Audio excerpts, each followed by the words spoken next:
you action figure enthusiasts out there, JC here with another T&I toy review. And today's review is in association with MarvelousNews.com, your #1 news source for everything Marvel. And for today's review, I'm going to be taking a look at the brand new Mezco 112 Collective, the Invincible Iron Man figure. Now this thing comes packaged in the similar style that we see with all the 112 Collective figures. You've got the box with the outer cover, and on the front you've just got the Invincible Iron Man logo and the 112 Collective logo. On the sides you've got the yellow border with the Iron Man head there, and then on the back it shows you all the accessories that come with the figure, as well as some images showing off the figure itself down below. Now this has the outer cover, so you just slip this off and then you have the figure displayed in the window packaging along with all the accessories in the front there, and then the side you've just got the 112 Collective logo, and then on the back you've just got the Mezco logo. Alright, let's get this open and take a look at what's inside. Okay, so here's a look at the figure outside the packaging along with all the other contents. Now they have provided a little instruction sheet showing you how to place the batteries on the figure, because there are light up features on this figure, and then also how to attach some of the accessories to it as well. Now for the batteries, they are included. They're just little watch-like batteries. This is actually the first Mezco 112 Collective figure that I've gotten that has any kind of light up feature. Now with the batteries, you've just got to remove this little cover here, and then you will need a little tiny Phillips head screwdriver, and you just remove this and place the batteries inside. Now once you have the batteries in and you've put the outer casing back on, what you want to do to activate the light is just pull down this little switch, and when you do, his arc reactor on his chest there lights up, and it's kind of a bluish light. I don't know how well it's going to show up on camera, but you can see it has kind of lit up there. Now since this is the first time I've owned a 112 Collective figure that has lights or anything like that built in, I don't really know how long these batteries last, but I probably would not recommend that you leave the light on and just leave it on your shelf, because it would probably go dead pretty quickly. Now while I have the light on for the arc reactor, I want to note that they've also included this unibeam blast effect that you can attach to the arc reactor, and what you want to do with that is you just want to use your fingernail and lift out this little cover for the arc reactor, and it should pop off pretty easily. You do want to use a little care so you don't chip any paint or anything, but so far I haven't had any issues in regards to that. And then you just take this and you pop it in its place, and this is done with semi-translucent bluish white plastic. Now when you have the lights on, you can't really notice that it's lit up or anything, and it does, you know, the piece does look kind of funny, but let me turn the lights off here so you can see it in the dark, and you can see that it does actually light up, which is kind of cool. Now besides the unibeam arc reactor effect piece, you also get various other effect pieces that mimic weapons on the Iron Man armor. So first off, we've got these little missiles, these tiny rockets that fire out of the figure's wrist. And so the missiles themselves are done with a metallic silver, and then you've got that orange translucent plastic for the fire thrust coming out from the back.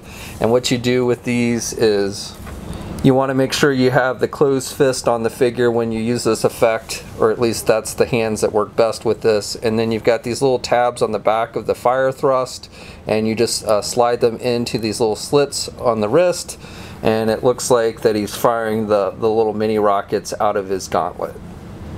The figure also has these little circular pieces on the sides of his belts, and you can remove those, and then you can replace it with one that looks like it's firing out, again, mini little rockets. So I don't know if you ever used in the comics, you know, this is one of the older armors, and so I don't recall him ever firing rockets from the side here, but maybe he did, I don't know.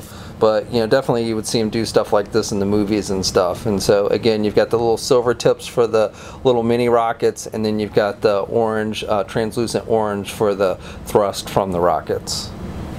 The figure comes with multiple pairs of hands, so besides the closed fist, you also get this open pair of repulsor firing hands. And so these have the little hole there. And so like we often see with Iron Man figures, they've included a repulsor blast effect. And what you do is you just plug it into that little hole so it looks like he's firing his repulsor blast. And these are done with a translucent blue and white plastic. Now besides the larger repulsor blast effects, they included 4 of these smaller effect pieces, again done with the translucent blue and white plastic. And again, you get 4 of these, so basically you can use them as either repulsor blast effects or as boot jet blast effects. You can attach them to the hands or the boots. They are shaped a little bit differently, but they're, for the most part, I think 2 are a little bit longer, so the longer ones are probably technically made for the repulsor hands, and then you get the 2 that are a little bit shorter, which are probably made more for the boot jets. But you can basically switch them up, it doesn't really matter that much. And you can see I've attached one into the hand there, so it looks like he's firing the repulsor blast, or even using it as, you know, the navigation when he's flying. And then you have them in the boots as well. You've got 2 sets of holes. One is a set for peg holes, and then the other is set for the other set of holes is for the blast effect pieces. Now technically, if you want to, you can also use this larger piece and you can stick it into his boot as well. It doesn't look as good, but technically it does fit in there. Now besides the closed-fisted hands and the open hands for the repulsor blast, you get a 3rd pair of hands, which are just normal open hands. There's no holes on the underside of these, so you can't attach any effect pieces, but the fingers are more in an open position. And switching out the hands is easy. You just pull off the hand you want to replace. You've got the ball hinge peg there, and then you just take whatever hand you want to replace it with and you plug it in, and it should go on there pretty easily and does fit nice and tight. The figure comes with the plastic Ziploc bag, so you can put all the accessories in it like we always see with the 112 Collective figures. And also, like all the other Mezco 112 Collective figures, it comes with that flight stand slash figure stand, so you can either use it as just a normal display base. You've got the circle plastic, and this one is made to look like Tony Stark's arc reactor. And you've got the little peg here, so what you want to do is you just plug using the front holes. They're the smaller holes, so they're going to work better for this. And you just plug it in there, and you can display your figure. I don't like these that much because I found that the figures often will fall off, but you know, you can use it if you want to. And then you can also pop this little peg out, and usually the best way to do it is just to take the flight arm that's included and just push out that peg from the back. Usually the pegs will push right out, but this one is actually being pretty difficult, but there we go. So it pops out, and then you can just plug in this flight arm. It's a clear plastic. It's got multiple points of articulation with screws, so you can tighten and loosen it. You can do it back and forth there. You can rotate there at the base. You've got the up and down movement here at the elbow, and then you've got an articulated joint here up at the top. This clamp piece is removable, and then it opens and closes as well. Now the figure does not come with any kind of alternate head sculpts, no unmasked head or anything, but you can remove the faceplate on the helmet. And what you do is you just use your fingers and you pull off, and it comes off pretty easily. So far, at least, I haven't found any issue with the faceplate falling off, which is nice. And then you can see Tony Stark's face inside the helmet. And the skin tone is maybe a little bit off on the figure, but you know, overall it does look like Tony Stark to me, so no complaints there. Now, one thing I want to note about the faceplate is on the inside they've included a little sticker that shows kind of the readouts like you see in the movies and stuff when Tony's inside the armor. So it's just a sticker, but it's kind of a nice little extra detail that they include. Now for the figure, I've got to say that this is probably one of the best looking Mezco 112 Collective figures that I've seen, in large part because there's absolutely no cloth on this figure. It is all plastic and metal, and it definitely looks like it's a suit of armor. I like the sculpting detail with the helmet. And this looks like, you know, this is based on one of the more classic armors that he wore in the comic books back before he would change his armor every other day. And he wore this one for quite some time, and I think they've done a good job of capturing the look of that armor with this figure. And you've got the glossy red that looks like actual armor throughout the figure, and then you've got the metallic gold, which looks really good. You've got the blue on the arc reactor. So the belt is a separate piece, and then you've got really nice sculpting detail with the line work with the rib cage and everything. And you've got the back piece here. You got the little rivets on the belt there. The gloves, the gauntlets look pretty good with the line work. And then you've got the metallic gold on the legs, and then the red for the boots. And the figure has a really nice weight to it because you've got some die-cast metal and such, so it's heavier than even an SH figure or its Iron Man figure. Now this figure stands just a little bit under 7 inches tall. And here's a comparison with a couple other Marvel 112 Collective figures. So we've got Daredevil, Captain America, and Wolverine, and Iron Man is the tallest of the 4.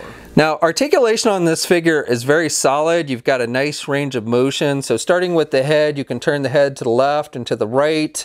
He can look down pretty good, and he can look almost straight back for flight poses, which is nice. And then you can pivot the head there on the neck. The neck and the head both move. So you've got, like I said, a really good range of motion there with the head, which is nice. With the arms, you can get the arm out pretty good there at the shoulder. You've got good rotation. You have a bicep swivel. You've got a double hinged elbow, so you can bend his elbow about that much. You've got rotation there at the gauntlet, and then you also have rotation with the wrists. You have the hinges, so you can get the hands up and down really good there.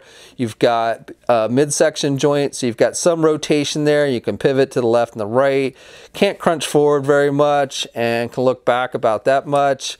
You also have a waist swivel, but again, you really don't get much rotation there at the waist. I don't know if it's the belt, which is a separate piece, but you know, like I said, you really don't get much rotation at the waist. You can also pivot a little bit back and forth there at the waist as well. Now with the legs, you have those high thigh joints, so you've got rotation there. You can pull the legs out from the socket a little bit, and you can get the leg forward pretty good, and you can do the leg back. You've got a double hinged knee, so good bending there at the knee, and he can do the splits good as well. And then you've got the double hinged knee, as I mentioned, so good bending. You've got a boot cuff swivel, and then you have hinges on the feet, so a little bit of back and forth movement, not a whole lot. You do have some ankle pivot, and you can also rotate the foot pretty good there. And then also you have toe articulation, but you've got this little plate on the top of the foot, so that limits that movement, so you really don't get anything out of that. And then you've got the 2 different sets of peg holes on each foot. Okay, so that's my review. So overall, I really like this figure. Like I said before, I think this is really one of the nicest 112 Collective figures I've seen. Now, it's maybe not a fair comparison because there's really no cloth on this figure, which is very unusual for a 112 Collective figure. I think I remember talking to the folks at Mezco about that, and they had to kind of get special permission to do this figure since it didn't have the trademark type cloth on it. And again, I think it looks really good. I love the paint applications. It's got a nice weight. The figure has a really nice range of motion, which is good. And if you're a fan of this classic Iron Man armor, I think this is one you'll definitely want to add to your collection. Now, this figure is available now. We'll have a full image gallery up at marvelousnews.com. We'll put a link in the video description below. As always, leave a comment. Let me know what you think. If you're so inclined, please like the video. And if you haven't already, please subscribe to the channel by hitting that button down below. You should also hit the bell notification so you're alerted every time I upload a new video. And you can also follow me on my Facebook, Twitter, and Instagram accounts. I have links to all those in the video description as well. And until next time, guys, I'll catch you later.